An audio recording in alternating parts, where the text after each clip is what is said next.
Welcome back to the Rebel Core Content Podcast. Core content for anyone, anywhere, and just in time.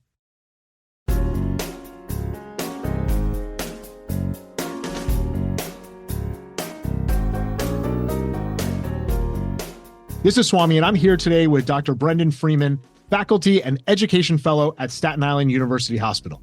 Hello, everyone. Thanks for having me, Swami. Swami, you and I are pretty hygienic people, I like to think. I'm not sure why we're going down this hygiene pathway. We're going into something different, right? We're going to talk not about hygiene, but sleep hygiene, which, Brendan, I don't care how good you are at showering and brushing your teeth. We all suck at sleep hygiene. It is such an important topic for clinicians, and we spend no time talking about it. There is no training on proper sleep hygiene, but you did a really deep dive into the literature, and that's what we're going to go into. I did. And, this is one of those topics that's required by the ACGME to discuss with your residents. But I remember being a resident, and from their perspective, right, it's always so forgettable because it's during like the lunch hour or something like that.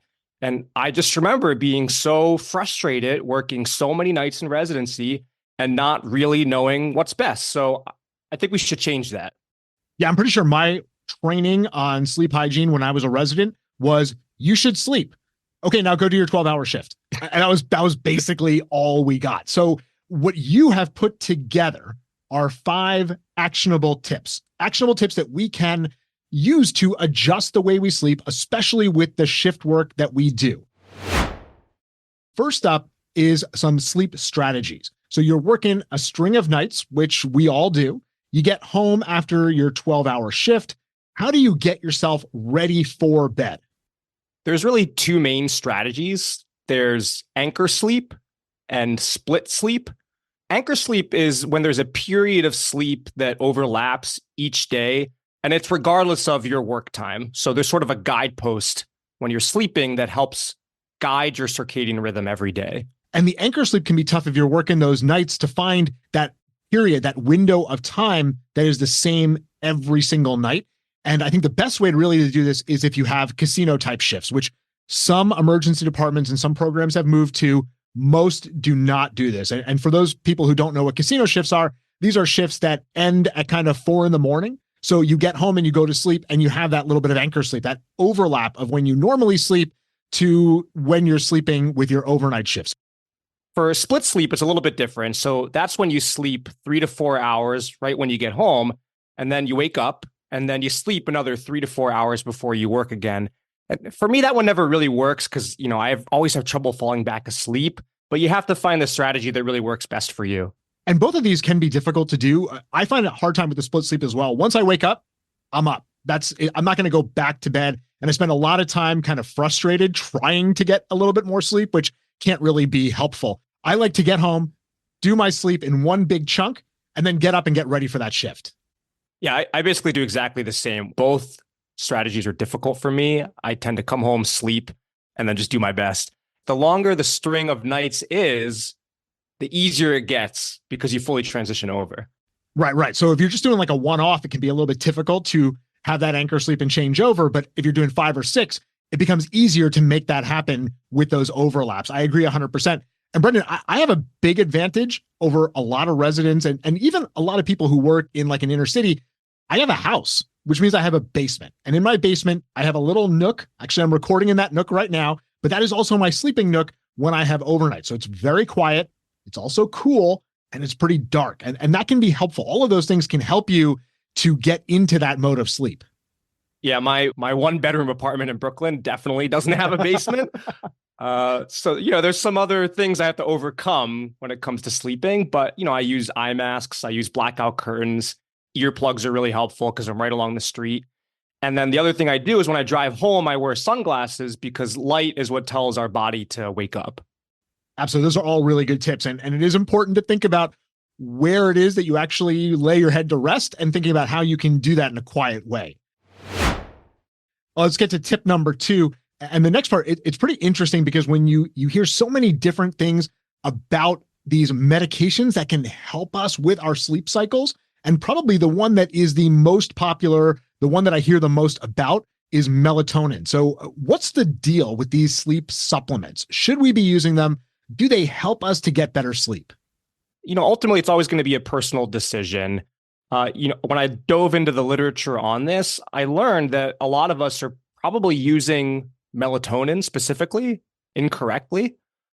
Firstly, it's the study dosing. Most sleep specialists, they'd recommend 1 to 3 milligrams, 30 minutes prior to the desired onset of sleep, which to me is crazy because I have like a 10 milligram pill bottle next to my bed. There's not really any literature demonstrating if it's dangerous or not. It just hasn't really been studied. So if you're sticking with what's been studied, it's recommended 1 to 3 milligrams, 30 minutes prior to the desired onset of sleep. The second thing I learned is that you have to work with your cycle, not against it.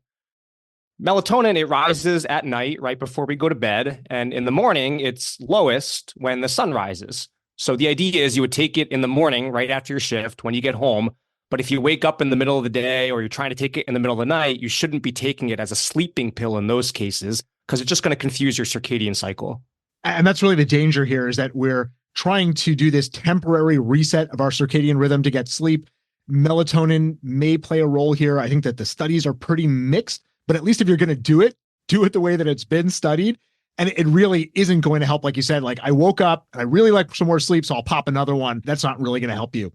It might be the safer of the options that are out there. Honestly, I think there's probably a lot of placebo effect with melatonin, but that might be okay because a lot of the sleep aids that you see people using can have a lot of deleterious effects. You have no idea how you're going to respond to some of these things until you take them and find out what happens. I mean, a lot of people take things like Ambien and they have sleepwalking issues, or it actually gets them more hyped up than it's supposed to. Benadryl has lots of different issues. So diphenhydramine, not a great sleep aid. I definitely recommend against having a couple of drinks before going to bed, because while it might knock you out, you're going to have very poor sleep. So all of these things make it tricky. In general, we want to try to avoid any of these chemicals if we can, but melatonin is probably the safest of all of the ones that we have available to us. What should we do during the times when we're awake to optimize our sleep hygiene for when we actually get to go to sleep? This one's my favorite, probably is everyone's favorite. Caffeine. Oh, yes. Caffeine. Yeah. We're talking about mainlining here, right? Like pop an Yes. IV in right before you leave your shift to get a little IV dose. I remember actually when I oriented, my first shift was with you and you were drinking like a Red Bull through a straw. I think you're confusing me with someone else. No Red Bull for this guy. I like the real stuff. It's got to be coffee, really strong coffee. But there's a certain culture around coffee, and the way that it affects us isn't just the caffeine. There's a lot of other stuff around it, but clearly coffee plays a powerful role. There's not an emergency physician I've ever worked with that doesn't use some sort of caffeine product, whether it be soda, Red Bull, whether it be coffee, even tea. All of these things contain caffeine, but we have to use it smartly, just like any other drug, right? Caffeine is a drug, so we have to use it the right way. What are your tips? And this is kind of tip number 3, is using caffeine to empower you during your waking periods. I didn't really find anything comparing coffee caffeine to energy drink caffeine per se, though, we definitely hear stories recently in the news, right? There's like the Panera supercharged lemonade that someone allegedly passed away from, right? So we have to be careful about the dosage of caffeine. And, the FDA, they definitely recommend limiting your total caffeine intake to less than 400 milligrams a day. So that's really the first thing, is limiting the dosage. The second thing is you want to avoid caffeine intake prior to the onset of sleep. So it depends if you're like a slow metabolizer or a fast metabolizer. And, there's some tests you can see to find out what your type is. But in general, you want to avoid caffeine anywhere from 4 to 8 hours before your bedtime. Brendan, we love pharmacokinetics and pharmacodynamics, right? And caffeine, we know how long does it last for, what the half-life is. And I think some people get confused and think, oh, well, I just want to wait for one half-life and then I'm going to be fine. So if the half-life of caffeine is 4 hours, I can drink coffee 4 hours before I go to bed. The problem is if you drink a large coffee, right, one of those 20 ounces of coffee, and you wait one half-life, it's like you just had 10 ounces of coffee and you're trying to go to sleep. So the more time you can put between that caffeine intake and going to bed, the better your sleep is going to be. And this doesn't just apply for your overnight shifts. It applies for any time. that you are trying to sleep, which is, pretty much every day, I hope. And again, this doesn't apply to everybody. I have friends who are like, oh, I can drink an espresso right before bedtime and pass right out. I'm like, okay, like you're different than I am. That's fine. But you kind of have to know. And yes, you can go and get fancy testing, or you can just kind of experiment, find out what works for you. I personally find that when I'm on a regular sleep schedule, I try to stop any caffeine intake by about 1 o'clock. I do like to play chicken with it. And I'm like, oh, it's 1:05. Let's see what happens. And I'm sure some of it is placebo effect and some of it is in my head. But I do find that if I cut off my caffeine intake a little earlier, I sleep a little better. Yeah, I'm like a 2 p.m. cutoff sort of guy. But again, everyone knows after experimentation what your cutoff is. And the literature I found too actually said that if you bolus your dosing at the start of the shift, it seems to be more effective in terms of wakefulness than having intermittent dosing throughout the shift. So don't nurse your coffee. That's what we're trying to say. Like get in, hit it hard, and then let that power you through your shift and then wear off when you're ready to go to bed. I will say that there's one exception to the rule of avoiding coffee near sleep, and that is a coffee nap. Have you heard about that? Love the coffee nap. I'm a huge proponent of the coffee nap. The quality of the evidence is low, but the idea is that you drink your coffee, you basically down your coffee, you sleep for 30 minutes because that's about the general length of a REM cycle. And then you wake up refreshed because the caffeine's hitting you at that point. Yeah, I had a friend in college who used to do this. He'd make like a pot of coffee and he would have half of that pot of coffee and then go take a nap. And he wouldn't even set an alarm because at 30 minutes, he had to pee and it would wake him up and he would just be amped and ready to go. And I always thought it was kind of incredible. And now I realize he was a genius. And this works great for me. I will have my coffee, just close my eyes. And sometimes it's just like 20 minutes, but that caffeine kicks in. I wake up and I'm ready to go. And you don't have the issue of one, taking too long a nap, where now you're too deep into that sleep cycle and it's very hard to wake up. And also when you wake up, you're kind of ready to go. So I love this idea. For people who haven't tried it, try it before you really fully embrace it and see how it works for you. But this is one of my favorite things to do. All right, let's get to tip number 4. I have now slept through the day with or without the help of melatonin. I've made it to shift. I've got my caffeine in hand, but here's one of the other things that comes up. I'm hungry, right? You've reversed your schedule. Should I be eating on shift? And I guess, what should I be eating on shift? Night shifts, there's so many bad food options available. Like residency, my go-to vice was sour gummy worms. But you got to stay away from that stuff. You really have to prioritize healthy choices. So everyone knows your veggies, your fruits, yogurts, cheeses, nuts. You know the healthy foods you're supposed to eat. So that's what you should be eating ideally. The thing that I didn't know was that you're supposed to match the day-night pattern of both your meal timing and content. So what that means is even on night shifts, I try to have dinner before shift and breakfast after. And I try to really only have healthy snacks in the middle. And that makes it easier. Like our brain is switching our circadian rhythm, but also our stomach is changing as well. So it makes it easier to switch back when the time comes. It's all about that anchoring, right? Anchor to things that are normal for your body. This kind of helps if you have a partner, if you have a family. When you're going in for your night shift, you can hopefully have dinner with your family before you go in, depending on timing and all that kind of stuff. You have the breakfast when you come home. And we mentioned it before, but I think it's worth mentioning again, to avoid alcohol. And it's kind of easy, especially for us where we worked in the city. It's easy to leave shift and find like a brunch spot on a Saturday or Sunday after shift and have some eggs, have a couple Bloody Marys. And we know this doesn't help with our sleep. The other thing that can make this easier, Brendan, especially for residents, is if healthy food options are available. You and I both know what's the most common thing that's open at like 4 a.m. It's like the greasy spoon outside of the hospital. It is the food truck that, everything is doused in butter and oil. If you don't have healthy options, you're not going to eat healthy things. So it will be great, a little nudge to all of my residency leadership people out there, is if those healthy snacks were supplied for residents to be able to access. Because if the food is free, they are much more likely to eat it. So make it free, make it available so that they can have that healthy option of something to eat instead of going and getting greasy fries and stuff like that. Not going to be great for your body or your sleep cycle. All right, we're wrapping it up here. What is your 5th thing that we should really be focused on? And this really has to do not with the shift and not with sleeping. In fact, a place where you don't want to be sleeping. This is getting home from the shift. This is probably the most important point of the entire thing that we've talked about today. I really cannot emphasize this point enough. You have to count your sheep in your sheets, not in the streets. This is really important, Brendan, because most residents across the country and most attendings and faculty across the country are driving home from shift. Yes, if you have the pleasure of living in a big city, maybe you can get public transportation home. That carries its own problems of falling asleep on the public transportation. We'll discuss that another time because I have endured that many, many times. But most of us are going to be driving home. And every year or every couple of years, we hear about a physician or another clinician who falls asleep behind the wheel and gets into an accident.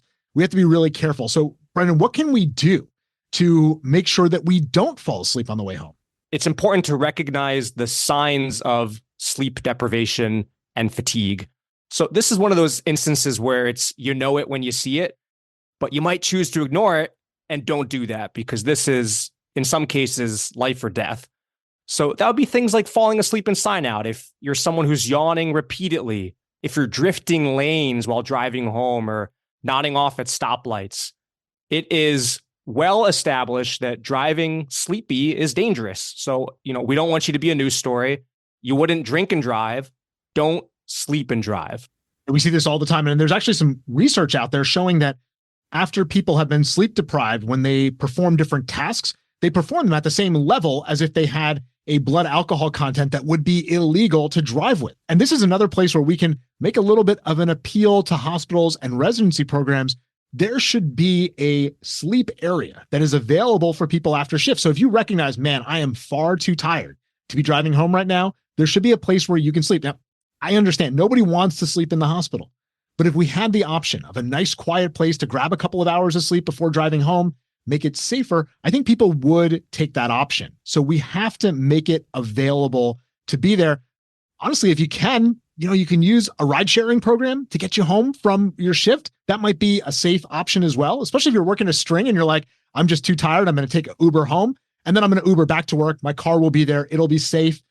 I think that might be another great option. And of course, if that's the option, I shouldn't be paying for it. The hospital should be supporting, especially residents. I mean, I'm not going to cry poverty here, Brendan, but the residents should not be paying to get themselves home from work. So these are really important places where residency leadership and hospital leadership can support their residents, provide good sleeping places for residents to use, and provide ride sharing programs so that they don't have to drive home if they recognize I am too sleepy to drive home. Yeah, I think that's a really important point.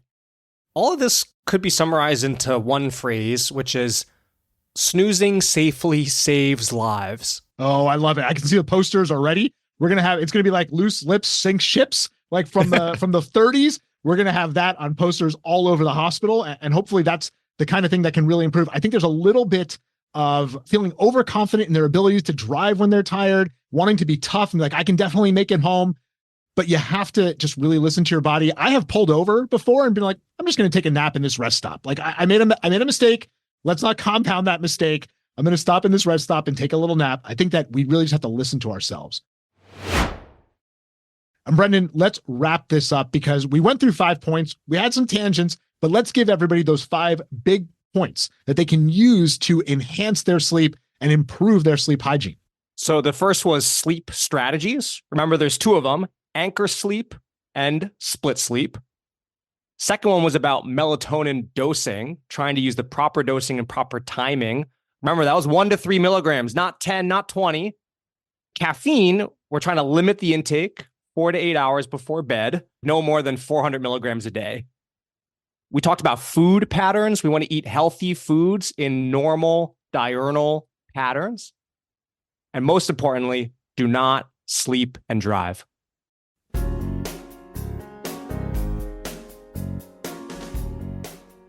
Brendan, thanks so much for sharing your expertise here. I know you did a lot of work diving into this literature. We don't have great high quality literature here. So another call out, any residents out there that are looking for some research studies to do, this is a great place to get more data that can drive us on how to sleep safely and sleep effectively with shift work. But I think this gives us some tips to start with. There's a lot of pearls in here, and I really appreciate you taking the time with us. And I can't wait to have you back on the podcast. Thanks for having me. All right, that's all for the Rebel Core Content Podcast this week. We'll be back in 2 weeks with another cast. In the meantime, don't forget to pop on over to the site to check out all of the great posts from our faculty. And until next time, stay safe.